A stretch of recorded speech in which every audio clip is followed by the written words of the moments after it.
Hi guys, welcome to Cherry Explains. तो मरजान को पता चल जाता है जब हायदर ना आतिश को फ़ोन करता है, तो पीछे खड़ी ना मरजान सब कुछ सुन लेती है। तभी मरजान आकर ना आतिश के हाथ से फ़ोन पकड़ लेती है और बोलती है कि पापा पापा आप कैसे कर सकते हो ये सब।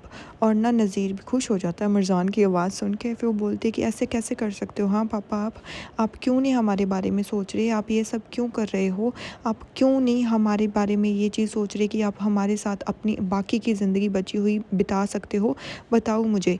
तो उसके पापा ना मतलब हायदर उसको ऐसे गुस्से में बोलता है कि इसमें ना तुम इंटरफेयर मत करो मिर्ज़ान, और तुम भी बहुत दूर तक जा चुकी हो। वो बोलती है कि मैं ऑलरेडी इंटरफेयर कर चुकी हूँ पापा, अब मैं क्यों ना इंटरफेयर करूँ। हाँ, आप उन लोगों को नुकसान नहीं पहुँचा सकते जिनको मैं प्यार करती हूँ।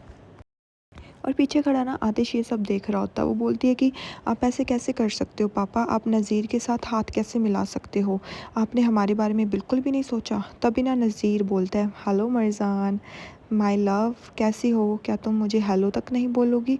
इतना सुनते ही ना मतलब मरजान ऐसे हो जाती है कि क्या। तो तभी आतिश आता है वहाँ पर और बोलता है कि चुप हो जा चुप। और ना नज़ीर सच में इतना गंदा मुंह बनाता है ना, मेरे को सच में हंसी आ गई थी इस सीन में। फिर उसके बाद ना वो अपने पापा को अभी भी डांट रही होती है और वो बोल रही होती है, पापा प्लीज़ आप पुलिस के पास वापस चले जाइए, प्लीज़ ऐसा मत कीजिए, आपकी जितनी भी सज़ा बची है ना, आप प्लीज़ उस चीज़ को आप प्लीज़ सीरियस में ले लीजिए, प्लीज़ ये सब मत कीजिए, हमारे पास अभी भी एक चांस है, प्लीज़ आप मेरी बात मान लीजिए। तभी ना नज़ीर को ऐसे लगता है कहीं हायदर ना बदल ही ना जाए, तो वो उसके हाथ से फ़ोन छीन लेता है। तो मरजान ना अभी भी रो रही होती है और तभी वो फ़ोन कट कर देता है। तो मरजान को ना भी पता चल जाता है कि इन सबको पता था। फिर ना मरजान ऐसे आतिश से पूछती है कि मेरे पापा कब भागे, तो तुम्हें पता था क्या। तो वो बोलता है कि हाँ। तो तभी ना जमाल बोलता है कि मैं बाहर ही हूँ, अगर आतिश तुम्हें कोई काम हो तो मुझे बुला लेना, मैं बाहर जाकर खड़ा होता हूँ और इसको सब सच बता दो।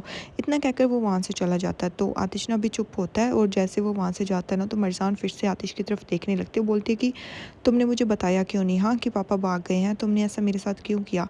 तो वो ना मरजान को ऐसे उसके हाथ पकड़ लेता है और बोलता है कि मैं तुम्हें ये बताना चाहता था पर मैं नहीं बता पाया। वो बोलते कि तुमने क्यों नहीं बताया। वो बोलता है कि ये चीज़ ना मुझे अपने बर्थडे वाले दिन पता चली थी और हम बहुत अच्छा दिन बिता रहे थे, इसलिए मैं तुम्हें ये सब बताना नहीं चाहता था, मैं नहीं चाहता था कि इस चीज़ की वजह से तुम्हारा मूड ख़राब हो जाए, इसीलिए। वो बोलते कि मेरे को यकीन नहीं हो रहा कि मेरे पापा ऐसे कर सकते हैं, उनको ये सब करने की ज़रूरत क्या थी। फिर उसके बाद ना वो फिर से आतिश की तरफ ऐसे देखने लगती है और बोलती है कि आतिश प्लीज़ तुम कुछ करो ना, कहीं वो यहीं पर ना जाए। वो बोलता है कि तुम इस चीज़ की बिल्कुल भी टेंशन मत लो मरजान, वो कुछ नहीं कर पाएंगे। वो बोलती है कि ये सब ख़त्म क्यों नहीं हो रहा, ये सब क्यों वैसे कर रहे हैं, इन चीज़ों को वो क्यों बढ़ावा दे रहे हैं, इन चीज़ों को उनको बंद कर देना चाहिए, वो हमारा फ्यूचर क्यों ख़राब कर रहे हैं। वो बोलते हैं कि तुम टेंशन मत लो इस बात की, वो हमारा फ्यूचर नहीं ख़राब पाएंगे और मैं कभी भी ये नहीं होने दूंगा और ना ही वो हम दोनों को कभी भी अलग कर पाएंगे, ठीक है। तुम इस चीज़ की बिल्कुल भी टेंशन मत लो। तो मिर्ज़ान बोलते कि हाँ, वो दोनों हमें कभी भी अलग नहीं कर पाएंगे और हम दोनों कभी भी अलग नहीं होंगे आतिश। और इतना कहते ही ना वो आतिश को जल्दी से हक कर लेती है और ना मिर्ज़ान अभी बहुत ज़्यादा परेशान होती है और रो रही होती है। तभी नेक्स्ट सीन आता है, दीमत आती है मिर्ज़ान के पास और मिर्ज़ान को बोलती है कि जमाल ने मुझे अभी बताया कि क्या कुछ हो रहा है, नज़ीर भाई और आपके पापा क्या कर रहे हैं और मिर्ज़ान हम दोनों को क्या क्या सहना पड़ रहा है और क्या हमें और क्या देखना पड़ेगा। वो बोलती है कि मेरे को खुद नहीं पता दीमत, अब हमें और क्या सहना पड़ेगा। मेरे को खुद इस तरीके से फ़ील हो रहा है कि ये सब मतलब ना ही हो, मैं ये चीज़ नहीं चाहती थी कि हमारे पापा ये सब करें। मैं ये सब कैसे देख सकती हूँ कि वो मैं जिन लोगों को मैं प्यार करती हूँ उनको कोई नुकसान हो, मैं ये चीज़ कभी नहीं देख सकती कि मैं यहाँ पर बैठूँ और ये सब देखती रहूँ।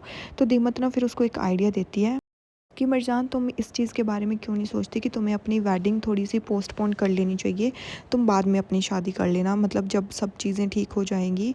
वो बोलती कि नहीं, वो बोलती कि मरजान मेरे को बहुत ज़्यादा डर लग रहा है। वो बोलती कि नहीं दीमत, ये सब मैं नहीं कर सकती, मैं अपनी खुशियाँ उनके लिए नहीं पीछे छोड़ सकती, मुझे मेरी खुशी सबसे पहले है, अब मैं अपनी खुशी ही देखूँगी। और यही चीज़ ना पीछे खड़ा आती सब कुछ सुन रहा होता है और वो बोलती कि प्लीज़ दीमत, ये सब मैं कभी भी नहीं सोचूंगी। तभी ना वो दीमत कहती है कि कोई बात नहीं, तुम टेंशन मत लो, सब सही होगा। तो तभी ना आतिश वहाँ पर आ जाता है और दीमत का ध्यान उस पर जाता है। तो फिर वो मिर्ज़ान को बोलती है कि चलो कोई बात नहीं, तुम अपना ध्यान रखना, सब कुछ ठीक हो जाएगा और बिल्कुल भी टेंशन मत लेना, मेरे को बाहर थोड़ा काम है, मैं अभी आती हूँ। इतना कहकर वो वहाँ से चली जाती है। फिर ना आतिश आके मिर्ज़ान के पास बैठ जाता है, तो मिर्ज़ान को वो बोलता है कि मेरे को ऐसे लगता है मिर्ज़ान की देमत ना सही बात कर रही थी। मुझे ऐसे लगता है कि हमें ना हमारी शादी थोड़ी देर रोक देनी चाहिए, हम बाद में शादी कर लेंगे, थोड़ी दिनों की तो बात है, कोई बात नहीं। वो बोलती है कि बिल्कुल भी नहीं, ऐसा कभी भी नहीं होने दूँगी, यही तो वो लोग चाहते हैं कि हम दोनों शादी ना करें और ये कभी भी मैं नहीं होने दूँगी, मैं तो पक्का शादी करूँगी। वो बोलता है कि हम शादी करेंगे, ऐसा नहीं है हम शादी नहीं करेंगे, हम शादी करेंगे पर जब सब चीज़ें ठीक हो जाएँगी ना तब शादी कर लेंगे। तो पहले तो तुम्हें शादी चाहिए ही नहीं थी, तुम शादी करना ही नहीं चाहती, तो अब क्या हुआ? वो बोलती कि पहले मुझे ऐसे था कि चलो कोई बात नहीं, पर अब जब हम सब कुछ करने वाले हैं तो फिर मैं अपनी खुशी उनके लिए क्यों ख़राब करूँ, हाँ? और वैसे भी हमने यही सोचा था ना कि 187 दिन के बाद हम ये शादी करेंगे, 187 दिन के वाले दिन ही, तो वो दिन हमारे लिए बहुत इम्पोर्टेंट है, तो मैं उसी दिन शादी करना चाहती हूँ। तो मैं ये शादी पोस्टपोन नहीं करना चाहती, प्लीज़ मुझे इस चीज़ के लिए ऐसे मत करो। और मैं चाहती हूँ कि हम सारी चीज़ें फिर से स्टार्ट करें, ताकि हमारे बीच में कुछ भी ऐसा ना हो। तो आतिश ना फिर उसकी तरफ ऐसे देखने लगता है, वो बोलता है कि चलो कोई बात नहीं, और फिर बोलते है कि प्रॉमिस करो कि तुम मेरा मतलब ऐसे शादी नहीं तोड़ोगे। तो वो बोलता है कि ऐसा कौन सा प्रॉमिस है जो मैंने आज तक तुमसे किया है और फिर तोड़ दिया हो। फिर ना मिर्ज़ाना से खुश हो जाती है, वो बोलती है कि इसीलिए मैं चाहती हूँ कि मेरा पति हमेशा ऐसा ही रहे मेरे साथ। तो आतिश फिर बोलता है कि मतलब मेरे को समझ नहीं आता मिर्ज़ान, तुम किस तरीके के इंसान हो? वो बोलती है कि किस तरीके की इंसान हूँ मैं? वो बोलते हैं कि तुम बहुत अच्छे इंसान हो। मैं कभी-कभी ये सोचता हूँ कि तुम सबसे मतलब डिफ़रेंट हो, कोई भी तुम्हारे जैसा नहीं है, कोई भी तुम्हारे जैसा नहीं बन सकता, तुम सबसे डिफ़रेंट हो। कोई भी हम आज आज तक मैंने ऐसा तुम्हारे जैसा नहीं देखा। तुम बहुत ज़्यादा यूनिक हो, भई ऐसा पति चाहिए जो मेरी इतनी तारीफ़ करे, नहीं तो नहीं चाहिए। फिर उसके बाद ना वो बोलता है कि और यही चीज़ें ना मुझे तुम्हारी बहुत ज़्यादा अच्छी लगती हैं। तो मर्ज़ाना से खुश हो जाती है, भाई तुम उन चीज़ की टेंशन लो ना, नज़ीर और हाइदर की ये क्या रोमांस लेकर बैठ गए। फिर उसके बाद ना वो बोलती है कि मेरी ज़िंदगी में इतना कुछ हुआ है कि अब मेरे को ना ये डर नहीं लगता। अब मुझे ऐसे लगता है कि जितना हम डरेंगे ना वो डर हमें उतना ज़्यादा डराएगा, तो इससे अच्छा है कि हम डरना ही छोड़ दें। तो मुझे यही लगता रहता है कि अब हमें बिल्कुल भी नहीं डरना है और हमारी ज़िंदगी हमें सबसे आगे होकर जीनी है। समझ में आई? तो आतिश भी ना ऐसे स्माइल करने लग जाता है और बोलता है कि हाँ। और फिर वो बोलता है कि तुम तो मेरी प्रिंसेस हो ना, वो भी बिना डरने वाली। तो इतना कहकर ना वो बहुत ज़्यादा ऐसे स्माइल करता है। फिर उसके बाद वो बोलता है कि चलो कोई बात नहीं, अब तुम बिल्कुल भी इस चीज़ की टेंशन मत लेना, ठीक है? और तुम्हें बाहर कहीं भी नहीं जाना है, वो भी स्पेशली अकेले नहीं जाना है। अगर तुम अकेले गई फिर मुझे वहीं काम करना पड़ेगा, तुम्हें रूम में बंद करना पड़ेगा। वो बोलती है कि ओके सर, जैसा आप कहें वैसा ही करूँगी। और इतना कहते ही ना वो स्माइल करने लग जाती है। फिर तभी ना मिर्ज़ान को ऐसे यासिर की कॉल आती है, तो फिर वो कॉल उठाती है और बोलती है कि हाँ यासिर बताओ। तो यासिर ना उसको कोई मतलब ऐसे काम की बात बताता है। वो बोलता है कि ये मेल ना आपको अभी भेजना होगा। वो बोलती है कि मैंने ऑलरेडी भेज रखा है। वो बोलता है कि अभी आपका मेल फॉरवर्ड नहीं हुआ है, तो आप प्लीज़ चेक कर लीजिए। तो वो बोलती है कि चलो ठीक है, कोई बात नहीं, मैं चेक कर लेती हूँ। फिर ना वो आतिश को बोलती है कि मेरे को थोड़ा काम है, मैं अभी आती हूँ। तो वो बोलता है कि ठीक है। फिर मिर्ज़ान वहाँ से चली जाती है और तभी ना आतिश को फ़ोन आता है। तो वो फ़ोन जल्दी से देखता है कि किसका है, तो वो फ़ोन होता है पुलिस से।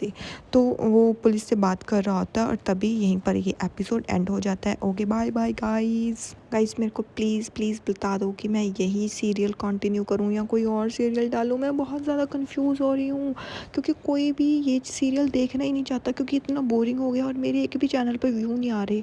और फिर तभी मेरा ध्यान दूसरे सीरियल्स पे भागता है कि वो अपलोड कर देती हूँ।